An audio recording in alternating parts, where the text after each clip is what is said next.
미나상 곤방와 K짱 데스. 안녕하세요. 저는 K짱입니다. 그곳에서 오늘도 수고 많으셨어요. 지친 그대들을 위해 준비한 이 검은 밤 속 들어오실 준비 되셨나요? 서늘하게 만들어 드리겠습니다. 도쿄 K짱의 검은 밤. 첫 번째 사연입니다. 이 사연은 이지훈님께서 보내주신 사연입니다. 안녕하세요. 무서운 이야기를 정말 좋아하는데 얼마 전에 친구 소개로 K님을 알게 되었어요. 검은 밤 영상을 보는데 너무 재미있어서 저희 엄마가 실제로 겪은 일을 들려드리고 싶어요. 저희 엄마는 몸이 약하신 편이셨어요. 그 때문인지 평소 가위에 잘 눌리셨대요. 잠이 들면 10번 중 4번은 꼭 가위가 눌리셨죠. 그날 밤도 엄마는 가위에 눌리셨다고 합니다. 그렇게 엄마는 잠도 못 주무신 채로 학교에 가셨대요. 엄마가 다니셨던 학교는 상업고등학교였기 때문에 수업이 일찍 끝났고 그 전날 자지 못했기에 집에 빨리 가서 잘 생각뿐이셨다고 합니다. 친구들과 큰 길에서 헤어지고 집을 가는데 이상하게 집을 가는 동안 사람이 단 한 명도 없었다고 합니다. 뭔가 이상한 느낌이 들었지만 그래도 집에 빨리 가서 자고 싶었기에 집으로 가는 길을 서둘렀다고 합니다. 평소 학교 갔다가 돌아오는 시간에 할머니가 계셨지만 그때 할머니는 친구분에 가신다고 아침에 말씀을 하셨기에 저희 엄마는 그냥 집에 불을 켜고 거실 소파에 누워서 TV를 보다가 조용히 잠이 드셨다고 합니다. 그런데 그날도 가위에 눌리셨대요. 몸이 무겁고 움직이지 않더랍니다. 근데 주방 쪽에서 탁탁탁 거리며 무언가를 써는 소리가 들리기에 아, 엄마가 왔구나 하고 생각하고 엄마를 부르려고 애썼다고 합니다. 하지만 목소리는 나오지 않으셨죠. 저희 엄마는 그래도 소리를 내려고 애썼고 그의 할머니가 알아차리셨는지 부엌에서 엄마 이름을 부르셨다고 합니다. 주연아! 주연아! 또 가위에 눌린 거야? 왜 이렇게 끙끙대? 엄마는 할머니의 목소리를 듣고 안심하며 그대로 잠에 다시 빠져들었다고 합니다. 다음날 엄마는 잠에서 깨서 학교 갈 준비를 하고 부엌으로 들어가셨대요. 분명 어젯밤에 엄마가 무언가를 만드셨으니 먹고 가야겠다는 생각이었죠. 그런데 친언니가 방에서 나오면서 엄마에게 말씀하셨다고 해요. 주연아, 너 어제 거실에서 안 추웠어? 아 맞다, 어제 엄마 친구분 집에서 주무시고 오신다고 해서 오늘 아침은 없다. 거기 5,000원으로 매점에서 뭐 사 먹어. 저희 엄마는 그 소리를 듣고 소름이 끼치셨다고 합니다. 그럼 어제 그 할머니의 목소리는 뭐였고 무언가를 만들던 칼질하는 도마 소리는 뭐였을까요? 주연아, 너 또 가위 눌리는 거야? 왜 이렇게 끙끙대? 주연아, 가위 눌리는 거야?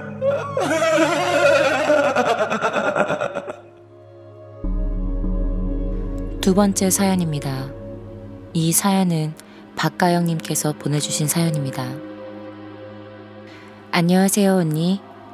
최근에 팬이 돼서 열심히 영상 보고 라이브도 챙겨보는 팬입니다. 제 인생에 있었던 가장 무서운 일을 언니에게 들려드리고 싶어서 이렇게 메일을 씁니다. 몇 년 전 제가 이사를 간 집에서 일어난 일이에요. 신도시라 모두 새 집이었고 주택이었어요. 저희 가족은 아빠, 엄마, 저 그리고 저보다 7살 어린 여동생이 있습니다. 이사를 간 후 저와 제 동생이 이상한 일을 겪기 시작했어요. 제가 중학교 때 있었던 일입니다. 저희가 이사간 주택은 좀 독특한 구조였어요. 천장이 펜션같이 높고 친구들은 놀러오면 영화에 나올 만한 예쁜 집이라고 칭찬을 많이 해줬어요. 어린 나이에 그게 참 기분 좋았죠. 방은 3개였는데 제 방은 부모님 방과 거실에서 가장 먼 곳으로 기둥을 돌고 코너를 돌아야 있었어요. 첫 번째 가위는 제가 살면서 처음 눌린 가위였어요. 침대에서 자고 있는데 꿈인데 꿈인 건 알겠는데 몸이 갑자기 움직이지 않는 거예요. 이상하다. 몸이 왜 안 움직이지? 이상하네. 안간힘을 쓰고 있는데 갑자기 뭔가 싸한 소름 끼치는 느낌이 들었어요. 그런데 갑자기 제 귀에서 어떤 여자가 가영아 라고 부르더라고요. 그런데 그게 끝이 아니었어요. 갑자기 왜 명동 같은 사람 많은 곳에 가면 사람들 소리가 겹쳐져서 우글우글 하는 소리로 들리잖아요. 그것처럼 어떤 많은 사람들이 제 귀에 대고 가영아, 가영아, 가영아, 가영아, 가영아, 가영아 하고 제 이름을 부르기 시작하는 거예요. 저는 너무 무서워서 어떻게든 움직이려고 안간힘을 쓰다가 손가락 끝이 픽 하고 움직였어요. 그러곤 꿈에서 겨우 깨어났죠. 이게 가위라는 거구나. 끔찍해. 저의 첫 가위 눌림은 그렇게 지나갔어요. 그런데 얼마 안 있어 두 번째 가위에 눌리게 됐습니다.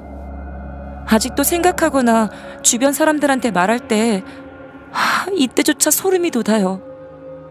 그 당시 제 방 구조는 침대에 누우면 발밑에 피아노가 있었어요.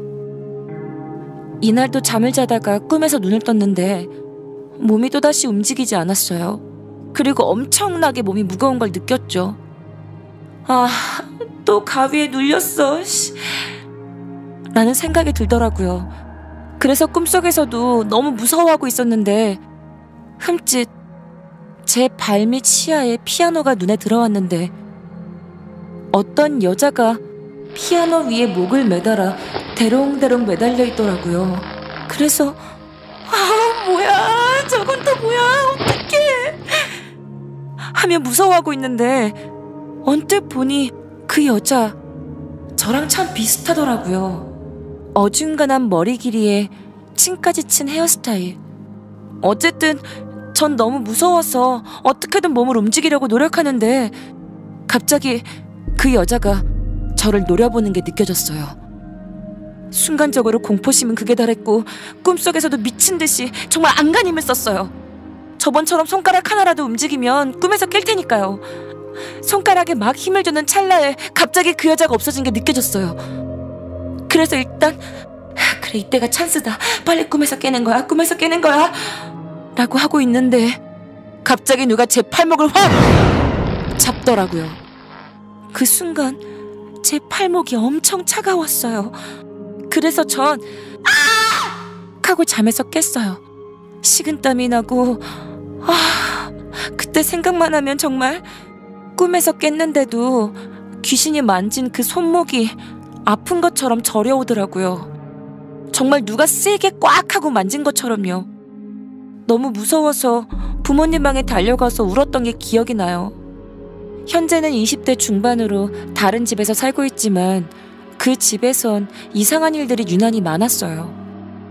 저희 엄마가 창문을 열고 이불을 터는데 어떤 아저씨가 길에서 빤히 저희 엄마를 쳐다보셨대요. 저희 엄마는 너무 무서워서 창문도 닫고 커튼까지 친 적도 있으셨고요.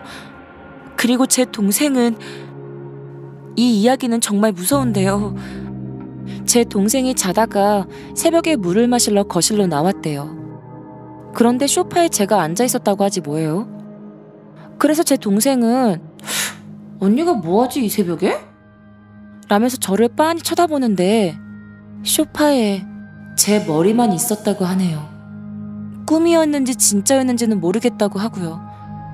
그 당시 제 동생의 이야기를 듣고 엄마랑 저는 무슨 말도 안 되는 소리냐 꿈 꿨냐 라면서 웃으며 넘겼는데 지금 생각해보면 동생이 본 머리만 있는 여자애 혹시 제가 아니라 제가 가위에 눌렸을 때 피아노 위에 대롱대롱 매달렸던 그 애가 아닐지 싶어요. 저랑 정말 닮았었거든요. 그 이후로 다른 집으로 이사간 뒤 가위는 한 번도 눌리지 않았어요. 너무나 예쁜 집이었지만 정말로 기분 나쁜 집이라 지금도 생각하고 싶지가 않아요.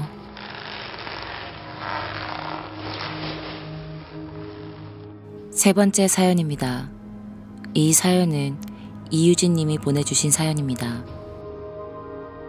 언니 안녕하세요. 저는 24살의 학생입니다. 15살인가 16살 때 기억에 남는 일이 있어서 사연을 보내요. 그때 저는 중학생이었고 시험 기간이었어요. 사복 차림이었던 기억이 있어서 아마 주말이었던 것 같아요. 밥을 먹고 오후 6시쯤 도서관에 공부를 하러 가려고 집을 나왔어요. 평소 음악을 들으면서 걷는 걸 좋아했는데 그날 이어폰이 고장난 거예요. 그래서 그때 당시 다이소 같은 천원샵이 동네에 있었는데 거기에 들려 이어폰을 하나 샀어요. 아직도 기억이 나요. 빨간색 무당벌레 모양의 1,000원짜리 이어폰. 음악을 들으면서 도서관에 도착을 했고 공부를 시작했죠. 저희 동네 도서관 위치를 좀 설명드리자면 엄청난 오르막길 끝에 도서관이 있고 그 오르막길 좌우로는 아파트가 등을 지고 있어요. 울타리가 쳐져 있고요. 그 울타리 너머로 내려다보면 아파트 뒷부분에 있는 낙엽 쌓인 공터가 보이는, 도서관을 가는 사람이 아니면 인적도 드물고 조용한 곳이에요. 도서관은 시험 기간엔 특별히 12시까지 운영했는데 공부를 하다 보니 열람실엔 저 혼자뿐이었고 경비 아저씨가 집에 가라고 하셨어요. 그래서 짐을 챙겨 나온 게 12시 15분 정도였어요. 오르막길에는 드문드문 가로등이 있긴 한데 아파트가 등지고 있고 주변엔 공터밖에 없어서 불빛이 그렇게 세지는 않았어요. 하지만 저는 겁이 없었던 때라 평소처럼 이어폰을 끼고 노래를 크게 틀고 오르막길 끝부분으로 내려가고 있었죠. 그런데 갑자기 이어폰 한쪽이 안 들리는 거예요. 오늘 산 건데 이상하다. 아이씨, 1,000원짜리라 그런가? 하면서 한쪽 귀에만 꽂고 한쪽은 빼고 길을 걷기 시작했습니다. 가파른 길을 내려가다 보면 두 갈래로 나눠지는데 쭉 내려가는 길은 좀 시간이 걸리지만 큰 도로변으로 나가게 되어 있고, 오른쪽으로 꺾이는 길은 공터를 가로지르는 길이었는데 음침하긴 했지만 지름길이었어요. 저는 항상 그쪽으로만 다녔고요. 그 길은 가로등도 거의 없고 공터라서 차만 여러 대 주차되어 있는 조용한 길이었어요. 갈림길에 다다라서 그 오른쪽 길로 몇 발자국 들어선 순간 그 어둡고 조용한 골목 안쪽에서 드르르륵 하는 소리가 나는 겁니다. 저는 이어폰을 한쪽에만 꽂고 있었기 때문에 반대쪽 귀로 그 소리를 생생하게 들었어요. 순간 뭐지? 싶은 생각에 멈춰서서 골목 안쪽을 빤히 바라봤는데 더 이상의 소리는 없었어요. 그 소리가 뭘까? 그 자리에서 곰곰이 생각하는 찰나에 어떤 소린지 기억이 난 거예요. 봉고차를 열 때 들리는 그 드르륵 하는 소리였어요. 누가 차에서 내린 건가? 했는데 지나가는 사람은 전혀 없었고요. 그렇게 가만히 10분 정도 서 있었던 것 같아요. 그러다가 퍼뜩 정신을 차리고 무서운 마음에 뒷걸음질을 살살 치다가 큰 도로변으로 이어지는 길로 정신없이 뛰었어요. 집에 도착해서 엄마가 왜 그렇게 숨 넘어가게 뛰어오냐고 물으시길래 자초지종을 말씀드렸더니 등짝을 때리시면서 절대 이어폰 끼고 다니지 말라고 하시더라고요. 큰일 날 뻔했다고요. 그 이후로는 제가 싫다고 해도 늦은 시간에 위험하다며 엄마가 데리러 와주셨어요. 아직까지도 생각해요. 그때 만약 이어폰이 고장나지 않았더라면, 내가 그 골목 안으로 몇 발자국만 더 들어갔더라면, 이런 소름 끼치는 생각을 해요. 그 소리의 정체는 뭐였을까요? 제가 생각하는 그 위험한 소리가 맞았을까요? 네 번째 사연입니다. 이 사연은 주희안님께서 보내주신 사연입니다. 전 지금 미국에 사는 21살의 여자입니다. 언니의 검은방 컨텐츠를 정주행하다 저의 사연도 보내봅니다. 저희 아버지는 좀 영적이고 기이한 일들을 남들보다 좀 많이 겪으세요. 저에게 들려주셨던 아버지가 실제로 겪으셨던 일 중 제일 소름 돋는 이야기 2개가 있어서 언니에게 보내봐요. 첫 번째 이야기입니다. 저희 아버지는 교회 봉사활동으로 어떤 시골 지역에 가게 되셨대요. 사람들은 무리지어 교회 사람 몇 분과 길을 잘 아는 그 지역 사람 한 분을 데리고 다니셨대요. 그날 해가 질 무렵 살짝 어두워졌을 때 다들 이만 돌아가자 하고 발걸음을 돌리는데 저희 아버지는 옆에 언덕에서 이상한 걸 보셨다고 합니다. 어떤 한 여자가 새하얀 한복을 입고 아들로 보이는 아이와 손을 잡고 언덕 위에 서 있었대요. 아버지는 이상하게 여기셨죠. 아니 왜 한복을 입고 있지? 조선시대도 아니고 말이야. 이상하네. 아버지는 속으로 생각하시려던 게 입 밖으로 튀어나오셨고 사람들은 뭐가 이상하냐며 아버지께 묻기 시작하셨대요. 그리고 아버지는 무리를 보며 이야기하셨죠. 저기 저 언덕 위에 한복 입은 여자랑 아이가 있는데? 네? 없는데? 어디에요? 사람들은 언덕을 보기 시작했고 다들 아버지의 말에 언덕 위를 쳐다봤지만 몇 초 전까지 있었던 그 여자와 아이는 사라져 있었대요. 다들 헛것을 본 게 아니냐며 웃었고 아버지도 그러려니 하셨대요. 그러던 와중에 그 지역 사람분의 얼굴이 창백해지더니 조용히 입을 여셨다고 합니다. 사실 얼마 전 저 언덕 위에 있는 나무에 어떤 엄마가 아들을 데리고 나무에 목을 매서 자살했어요. 사람들은 너무 놀라 그 자리에 얼어붙었고 저희 아버지도 정말 소름 끼치셨던 기억이 있다고 합니다. 과연 저희 아버지가 본 새하얀 한복을 입었던 그 여인과 어린 아이는 그 언덕 나무에 목 매달고 자살한 엄마와 아이의 영혼이었을까요? 2번째 이야기입니다. 저희 아버지가 다니던 교회에 아주 성실히 다니던 자매님 한 분이 계셨대요. 그렇게 좋아 보이던 자매님은 무슨 일인지 교회를 등 돌리기 시작했고 여기저기 사람들에게 교회에 대해서 욕을 하고 신을 모욕하고 다니셨대요. 어느 날과 마찬가지로 저희 아버진 교회에 나가셨대요. 그런데 교회 말씀 도중 갑자기 저희 아버지 머릿속에 어떤 장면이 스윽 하고 지나가더래요. 그곳은 눈이 하얗게 뒤덮인 산이었는데 그 자매님이 웅크려 앉아 움직이지 않고 나무에 살포시 기대어 있었대요. 아버지는 뭔가 느낌이 안 좋아 교회 사람들에게 그 자매에 대해 물었지만 다들 아는 사람이 없어 포기하셨대요. 그러다가 몇 주 후 일요일 모임이 끝나자 교회분 한 분이 아버지에게 와서는 머뭇거리며 말을 꺼내셨대요. 너가 지난번에 그 자매에 대해서 물었잖아. 네, 무슨 일 있었어요? 그게 얼마 전에 실종됐었대. 근데 며칠 전에 변사체로 발견됐다지 뭐야. 네? 아니 어쩌다가... 그게 어쩌다 거기서 발견된지 모르겠는데 산에서 웅크린 채로 얼어 죽어 있었대. 아버지는 순간 심장이 덜컥 내려앉으셨대요. 아버지는 그때 당신이 본 장면과 똑같이 죽어 있었다는 것을 알고는 머리가 하얘지셨대요. 도대체 그날 왜 저희 아버지에게서 그런 장면이 머릿속을 스치게 된 걸까요?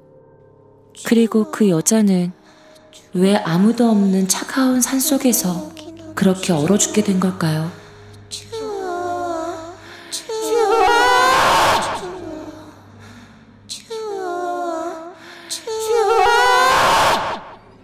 이 밤 조금은 서늘해지셨나요? 제가 있는 이곳은 늘 춥고 또 추워요.